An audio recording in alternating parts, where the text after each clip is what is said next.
প্রচারণার বাকি মাত্র 2 দিন। শেষ মুহূর্তে পাড়া মহল্লা চষে বেড়াচ্ছেন প্রার্থীরা। এই মুহূর্তে বরিশাল 3 আসনে আছেন সহকর্মী অপূর্ব অপু এবং রাজশাহী 2 আসনে আছেন সহকর্মী সাইফুর রহমান রকি।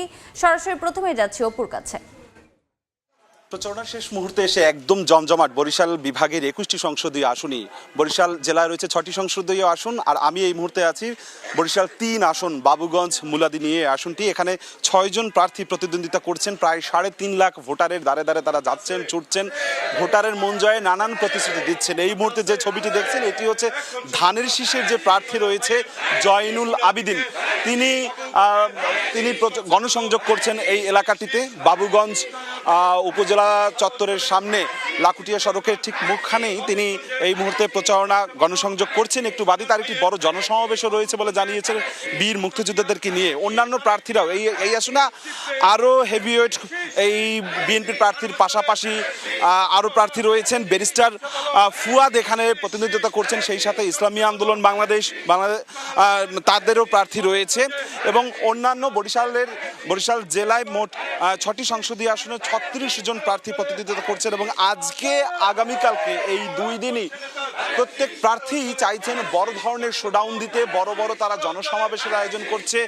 আজকে রয়েছে, আগামীকালকেও বেশ কয়েকটি বড় জনসমাবেশ রয়েছে। এবং এদের আইন শৃঙ্খলা রক্ষাকারী বাহিনীদের প্রতি প্রত্যেক প্রার্থী আহ্বান জানিয়েছেন শেষ মুহূর্তে এসে যাতে করে কোনো ধরনের কোনো অপ্রীতিকর ঘটনা না ঘটে, সুষ্ঠু পরিবেশটি কিন্তু এই প্রার্থীরা চাচ্ছেন। এবং ভোটাররাও চাইছেন যেন সুষ্ঠু শান্তিপূর্ণ একটি ভোট অনুষ্ঠিত হয় বরিশালে। তো বরিশাল থেকে আমার কাছে এতটুকু খবর ছিল। আমরা যেতে চাই রাজশাহীতে, সহকর্মী রয়েছে, তার কাছ থেকে জানবো, রকির কাছ থেকে জানবো রাজশাহীর খবরাখবর। যিনি প্রার্থী রয়েছেন জামায়াত ইসলামের প্রার্থী রয়েছেন ডাক্তার মোহাম্মদ জাহাঙ্গীর, তিনি কিন্তু তার নির্বাচনী যে প্রচারণা সেটি জোরে সোরে চলছেন। তার নির্বাচনী প্রচারণা সকাল থেকে আমরা দেখতে পাচ্ছি নগরীর বিভিন্ন এলাকায়, বিশেষ করে এখন নওদাপাড়া যে কুচপাড়া এলাকা, সেই কুচপাড়া এলাকায় তার যে নির্বাচনী প্রচারণা সেটি তিনি চালিয়ে যাচ্ছেন। বিশেষ করে তিনি যে প্রতিশ্রুতিগুলো দিচ্ছেন তার মধ্যে সামনের সারিতে রয়েছে যে রাজশাহী সদরের সবচেয়ে বড় সমস্যা কর্মসংস্থানের সমস্যা, মাদকের সমস্যা। এছাড়া এখানে সেরকম কোনো শিল্প কলকারখানা নাই। তিনি যদি নির্বাচিত হতে পারেন সেই বিষয়ের উপর তিনি গুরুত্ব আরোপ করবেন, এমনটাই আসলে তিনি কিন্তু বলছেন। সব মিলে যে নির্বাচনী প্রচারণা তার জমজমাট।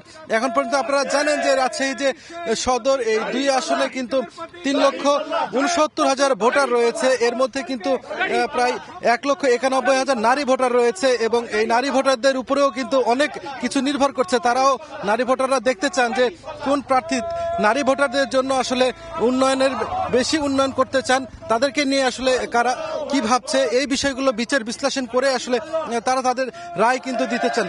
তবে আমরা দেখছি যে সকাল থেকেই নগরীর বিভিন্ন এলাকায় জামাত সমর্থিত যিনি রাজশাহী সদর আসনের প্রার্থী রয়েছেন ডাক্তার মোহাম্মদ জাহাঙ্গীর, তিনি তার নির্বাচনী প্রচারণা দলীয় নেতাকর্মীদের নিয়ে তিনি চালাচ্ছেন, পাশাপাশি লিফলেট বিতরণ করছেন।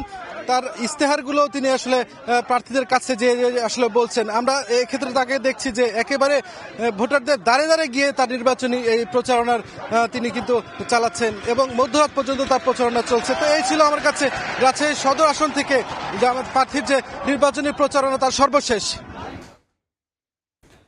সরাসরি যুক্ত ছিলাম রাজশাহী এবং বরিশালে।